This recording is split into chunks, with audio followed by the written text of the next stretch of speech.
I was stuck in traffic. Why did I even take the taxi, for crying out loud, while the buses are all over the place?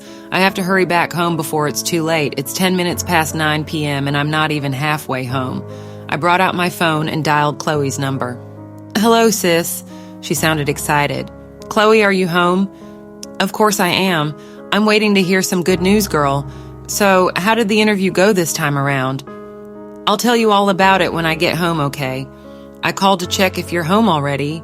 "Oh, okay, I can't wait." I hanged up and threw my head on the seat. It took my 2 hours to get home. My feet are killing me and the weather too isn't helping.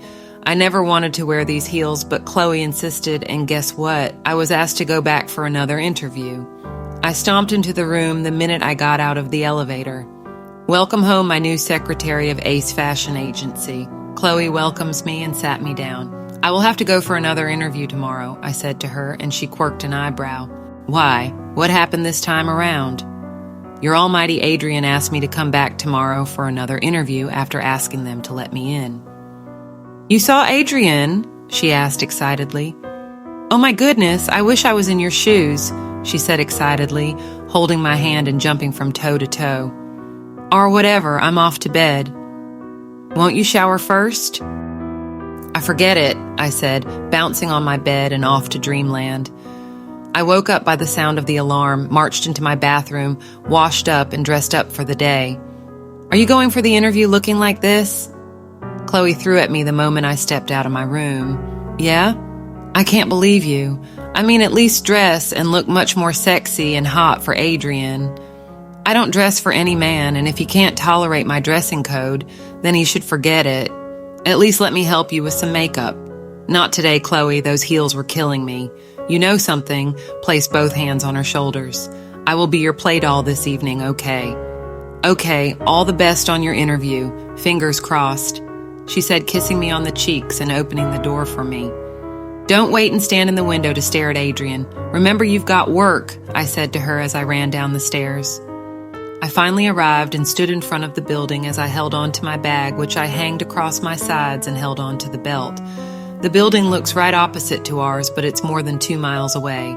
It's that far, but fortunately for Chloe, his food company is right opposite our building. That's where she spies on him when he comes around. The building is one gigantic building, just like his food company, which is opposite our apartment. I was in my white shirt with a jeans coat over it, black and yellow trousers with a pair of white sneakers. I walked into the building, looked around, but things seemed different. There weren't a lot of people waiting to get an interview. "You must be Miss Matthews." A handsome young man who walked up to me asked, and I nodded. "Please follow me," he said as he led the way. I've never taken so much close look at this place. It's so huge and luxurious. All the employees were neatly dressed in some branded clothes or whatever. They looked like Ken and Barbie dolls. I scratched my hair as I looked around. It was like they were glaring at me as they kept mumbling stuffs to each other, but who cares? Someone glared at me from head to toe, making me look down and shake my head sideways. Is it my fault for not being obsessed about fashion? For crying out loud, I have my taste of clothes. "We are here, Miss Matthews. This way, please. Come in, please," the young man said as he asked me to come inside with him. When I stepped in, a man was seated behind the desk with his back facing us. "Good morning, sir. Please, I did as you ordered," the young man said to the man in the chair. "Thank you, Kim. You may take your leave now." The man ordered, and Kim bowed before walking out of the office.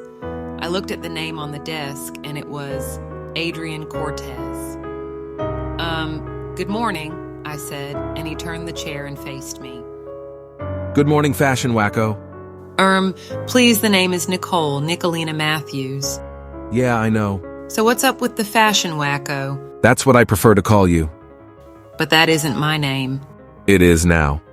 "Do you by any chance give your other employees nicknames?" "How does that have to do with yours?" "I guess you don't, so it will be polite of you to call me Nicole instead of that name." "Aren't you a fashion wacko?" "Of course not. I just wore different colored tops with a yellow bag and black sneakers and a bow behind my hair. I am not obsessed with fashion. I just go with anything I lay my hands on from my closet." "Then I guess your wardrobe is full of rainbow colors." "Huh?"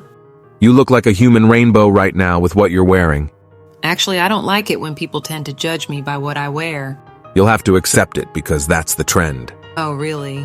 Yeah, and in the fashion industry, like Ace Fashion Agency, the looks matters most. That's why you'll always get the wrong impression about people because of their fashion taste. Just like how I would have believed a man professionally dressed would be a careless driver who nearly ran over me after I was fired from my job. You were the one who came running straight into the middle of the road. Oh, really? Besides, you were barely looking at where you were headed and you reeked of alcohol the last time you approached me. What are you trying to insinuate?